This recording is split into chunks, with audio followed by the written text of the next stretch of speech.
Now let's learn more about Swami through Sister Aparna Murali's talk. So before inviting Sister Aparna Murali, let me speak a few words about her. She was born into a Sai family who came to Bhagwan in the early 60s. She grew up in the city of Chennai, where she attended Sathya Sai education classes, followed by attaining a bachelor's in science from Sri Sathya Sai University, Anantapur campus, which helped her in developing an inner relationship with Bhagwan. Aparna was active amongst the SSU alumni in Chennai, where she concurrently pursued a master's in psychology, and she also got her second master's in genetic counseling in USA. Sister Aparna currently consults as a genetics counselor in Los Angeles, providing counseling services for women whose pregnancies have been identified to be at high risk for genetic conditions.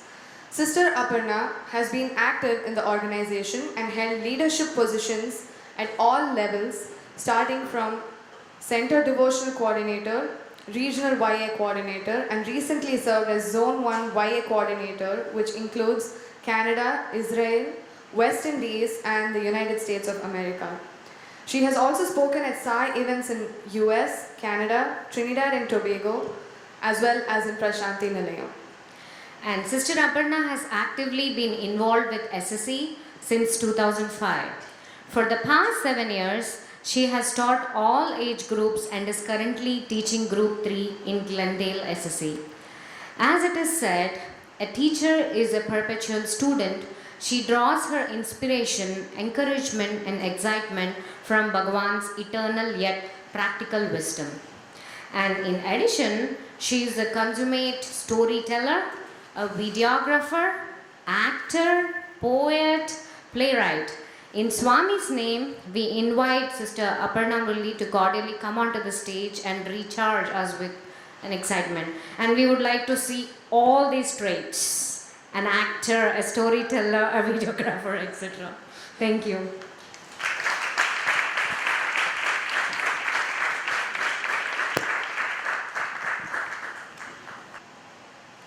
त्वमेव माता च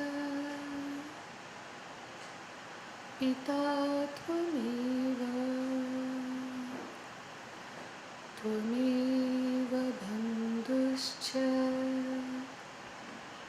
सखा त्वमेव त्वमेव विद्या द्रविणं त्वमेव त्वमेव सर्वं मम देव देवा त्वमेव सर्वं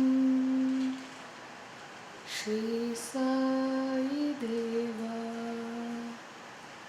त्वमेव सर्वं मम देव देवा.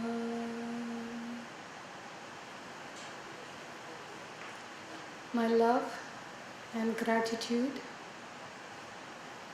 to Sai, who is my mother, my father, my teacher, my wisdom, my treasure, and my all. My love and gratitude to Sai, who lives in your heart. Sairam, everybody.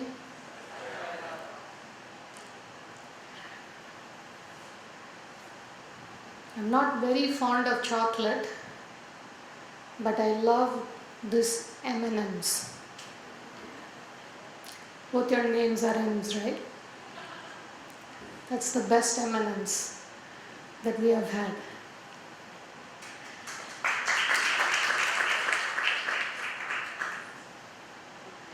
When I came this morning, there were so many familiar faces. It does feel like home. I know Dr. Upadhyay mentioned this altar picture is the same as the picture he has in his home. And it so happens this altar picture is also the same picture that is there in my home. And it is also the altar picture that is there in Prashanti Nilayam, right by Swami's Sannidhi. Right? It's a very special altar picture. Sister Geeta dared me a few minutes ago, and I have to live up to that dare, and that dare was followed by another dare. I don't know why they keep daring the women and not the men. She said, I have to talk about 3 W's. One is a word, the second is women, and the third is to keep it weird. So I think I started with chocolate, so I checked the third box. Nobody starts with chocolate. I've already talked about women. That's the second box. She's in trouble because she said I could ask her for anything. So the third box is a word. And the word is car. The word is car. When I first heard about the theme, Pathways to Purity, I was having this internal conversation with Swami, thinking about the word purity. The first thought that came to mind was cleanliness. That's what immediately comes to mind. You think about cleanliness. And then I was like, well, it's not just cleanliness, because purity is such a beautiful word. So it's something that's deeper. So I was asking Swami, how do I understand purity? How do I understand it in ways that I can relate?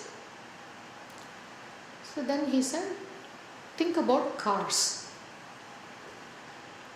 So generally when I'm going to come to any retreat, I share with my family at least the broad theme, and they always get nervous. So this time I thought, let me change my strategy. Maybe someone else might not be this nervous. So I bugged a Sai sister. So I said, hey, do you want to hear the outline? And then she said, okay, go ahead. What is the theme? I said, Pathways to Purity. And she said, so what are you going to talk about? I said, I'm going to talk about cars. And she had the exact same reaction as my family, which was complete silence for 10 seconds. Then she said, what are you going to talk about? Cars. So I'm going to ask you this question, and I'm going to come back to this question because somebody asked this question to Swami. And the question is, and I really want you to think about it, and I want you to tell your neighbor the answer. Right? Maybe you will take a minute. So the question is, what is your favorite car? Okay? I really need you to tell your neighbor. Your favorite car.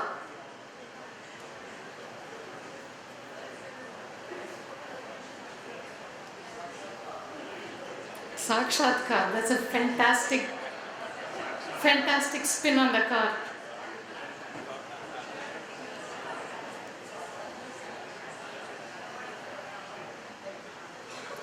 So I asked my Sai sister, what is your favorite car? She said, it's the bus. I said, bus? And she said, yes, that's the first thing that came to my mind. She's a regional officer, so she's always thinking about a lot of people, so she couldn't think about a car, she thought about a bus. So my first car story was when I was a little girl, probably group 1 or group 2 SSE. My father purchased his first car. Every time I use the word car, I need an audience response. And this is exactly how you are supposed to say it. When I say car, you are supposed to say Sai Ram, Sai Ram. Car. Car. Excellent, you got it. So, the first car was a Maruti. And he had waited for a long time to, buy this car. So he had this great desire that he wants to take Swami for a ride. So he got it in October, and Swami had come to Chennai in January. So it was a 3-month-old car. So he parked it in Sundaram, which is where Swami comes and stays. That's the ashram in Chennai. He parked it there, and it was it's a makeshift pandal. And he had expressed his desire to Swami, and Swami said, "We'll see." Because Swami had a very busy schedule, he kept saying, "We'll see, we'll see, we'll see." A few days had gone by, and then all of a sudden, one evening, Swami called my father, and he said, "Where's the car?" I said, "Swami, I'm ready, I'll bring it." So he wanted to take Swami for a very big, long ride. And Swami said, "There's not enough time, just a short ride." So he picked up Swami from the Sundaram temple and just drove it just maybe 100 feet till the gate. That's it. But before Swami got in, Swami looked at the car. And he said, "Hey, you said this is new. What is this? It's full of dust." So my dad had kept the car in Sundaram, but he was not maintaining it. He just left it there thinking, whenever Swami calls, I'm sure I'll have time. I can wipe it clean and then I'll be ready for Swami. But he got caught. But look at Swami's observation. Swami was told it's a new car, but it had a film of dust on it, even though it was new. And Swami is pointing out and saying, how can you say this is a new car? So when we think about purity, we think if something is new, it should be pure and it will stay pure, right? So my first understanding of purity is every single being, whether it's a baby or an old person, needs to maintain the purity on a daily basis. It's not something that just happens, right? So this incident reminded me of the second car story, which happened just a few months ago. I was in Australia for their Sai conference, and I was staying with my friend Radhika. The conference was over, and I just stayed an extra day. And we had stepped out in the morning, finished some errands. We came back, and she wanted all of us to go to the zoo. She has 2 sons, Rishan and Seansh. And Radhika's mom is also there. Radhika's husband he had already left to work. So we had come back, and she had told the kids to be ready by 10. And she said, we'll all go to the zoo. So we came back, we got ready. We sat, and she started, and she was going. And all of a sudden, Seansh, who is the younger one, he's only 23 months. Right? He's only 23 months old. He started making a lot of noise. So then immediately, Vidya auntie, she said, Radhika, we didn't say the prayer. So Radhika has a habit, every time they start the car, they say a prayer that this baby has been hearing, right? Now when we did the trip in the morning to run the errands, Radhika had already said the prayer. But this was the first time the baby was getting in the car. So he was getting agitated that there was no prayer that was said. So he was reminding a 23-month-old baby, right? So it tells us that you start the concept of purity from the time they are a baby, not when you're like ready to retire. It starts at a very young age, the concept of purity, and it is associated with taking God's name. So that was the first understanding of purity that Swami gave. That we might think something is new, but it has to be maintained, and you start very young. Right? What Swami says, start early, drive slowly, and then you reach safely. So you always start early. So thinking about God and associating it with purity starts very young. So the second car story, good, you're keeping up. I promise I won't go all the way to 1 hour. It'll be much shorter. The second story is a very interesting one. It's actually about a bus. So I'm giving you a little bit of break.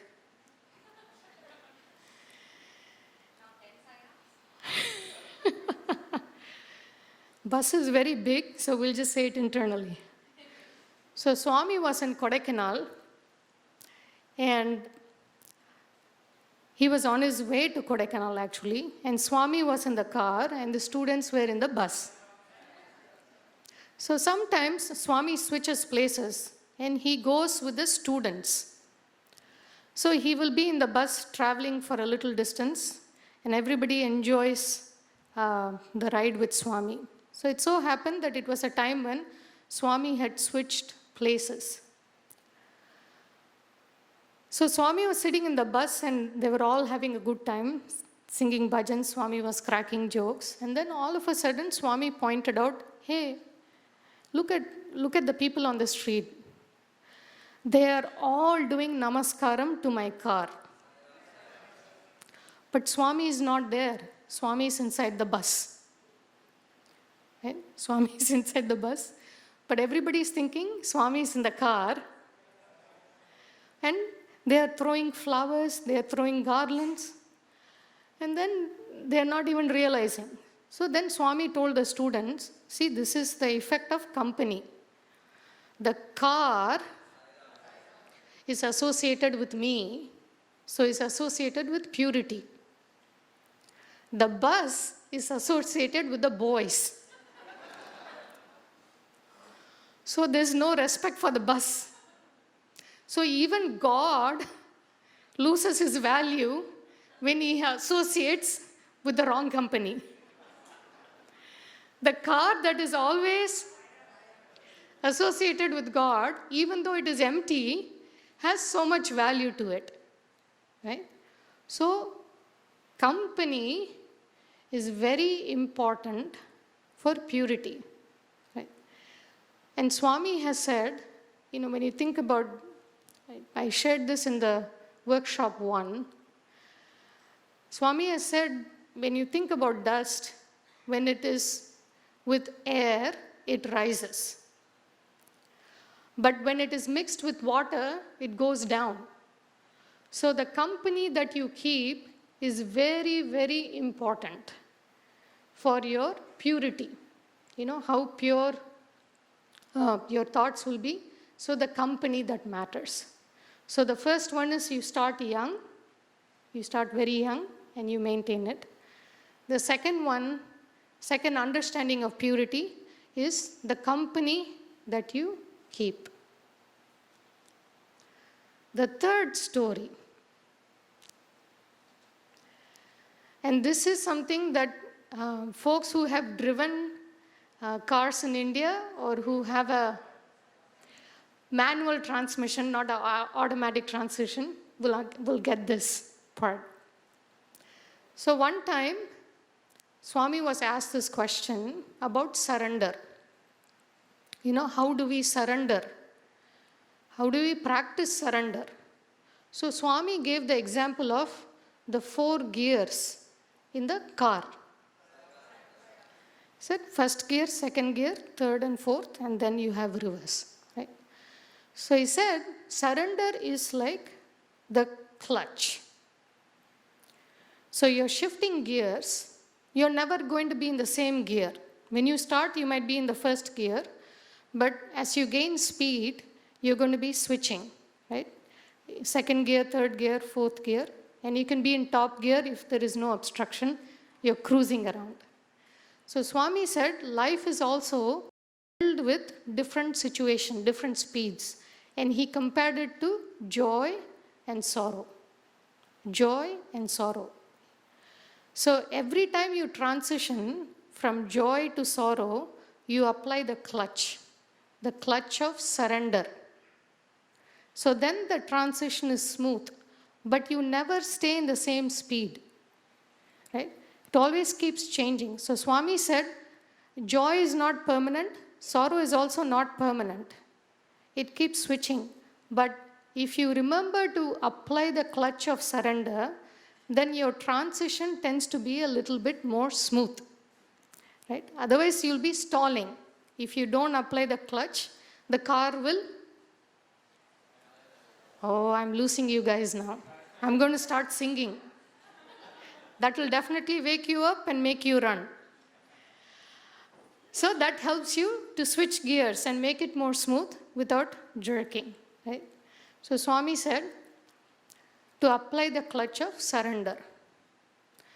I got a request to share my motorcycle story, so now I'm bringing that in.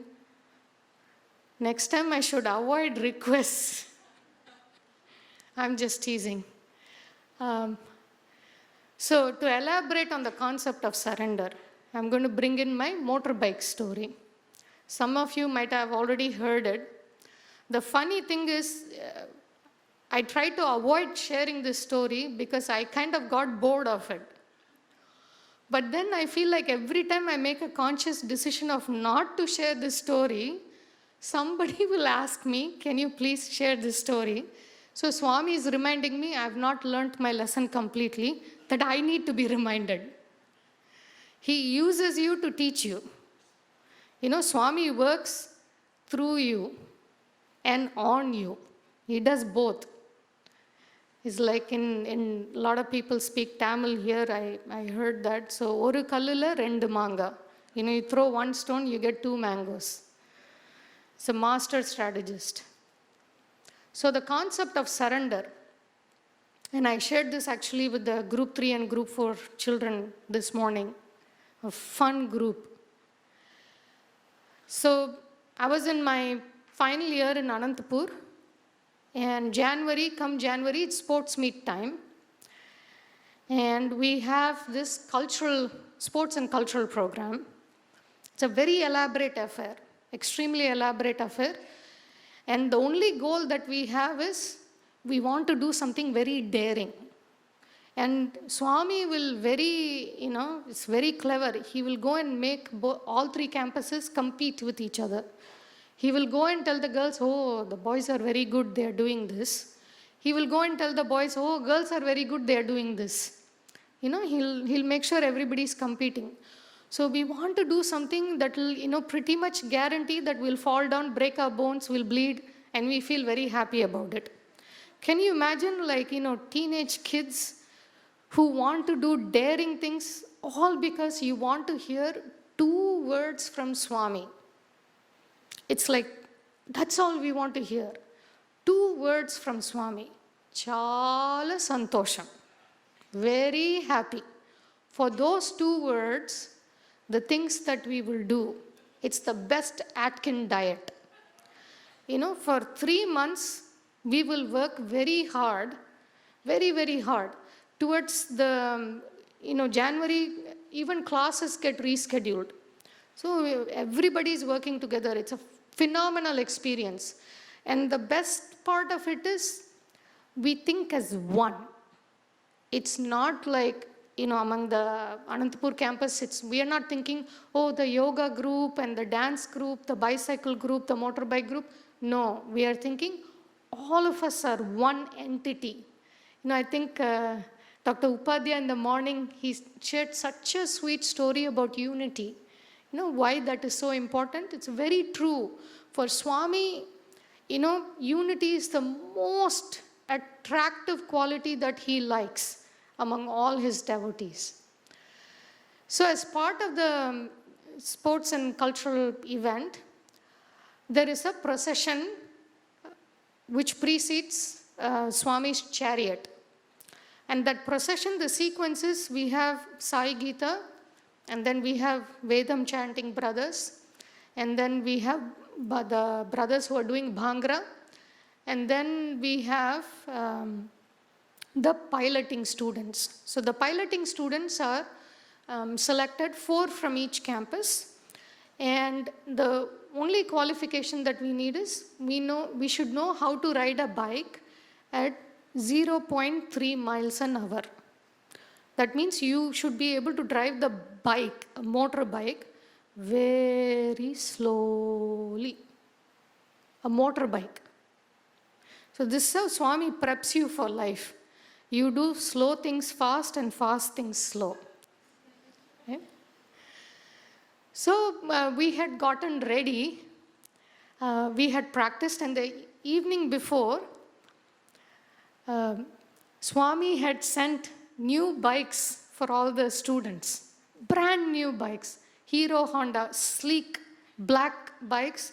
And if you looked at the odometer, it was only like 3 or 4 kilometers. Literally, directly from the factory, it came. So the previous evening, we even did a test drive in the stadium, Hillview Stadium. Some of you might have been there. Some of you might have watched the video as well. It's a beautiful stadium. So we practiced, we were all ready. So the entrance to the stadium for the procession is by the general hospital. It's not the main entrance where the public enter. So it's on the side. So now there's excitement in the air. It's the culmination, it's the D-Day, performance day. Now we are going to show all the things that we have worked hard for. So we were lined up and we were told that there'll be 2 signals. The first signal is when Swami is leaving Mandir, so we get into our formation. The second signal is when Swami has crossed the general hospital, we start our bikes. So Swami is also so sweet and so protective about his Anantapur girls. The whole sequence is all brothers, and there's only 4 students from Anantapur campus, right? So it would be very odd if they are behind Sai Gita, or behind the Vedam boys, or behind the Bhangra brothers. So what does Swami do? Swami put us right in front of his chariot. So he's protecting his girl students. Right? There's so many stories, amazing stories where you see Swami's love for his daughters. A lot of it are not known, they're not talked about, but it's the extent to which he goes to care for his daughters is just so touching. So we are so close to him that if I check my rear view, I can see Swami on the chariot. And if I stop, I'm going to get rear-ended. Swami's insurance is going to go up. That's how close we are. So we got the first signal, we got the second signal, and then all of a sudden, I felt all the butterflies in the world in my tummy. I started becoming nervous because even though we were so excited, it's a rare opportunity to be a part of this procession. Sai Gita started moving, we could hear the Vedam brothers, the Bhangra brothers, and then I can see in my rear view, Swami's chariot coming up. And I could see Swami. It was like hyperventilating. The bikes were already started. We were in position. So then the first group of brothers, they moved. The second campus. So it's Brindavan campus, Puttaparthi campus, then Anantapur campus. We moved. My bike stopped. I was like, oh man. And I kick-started the bike again. And then moved, bike stopped. And again kick-started. Moved a little bit more, it stopped. So now on either side of the road, there were flags. The brothers were holding the flags, so I had a little bit of cover.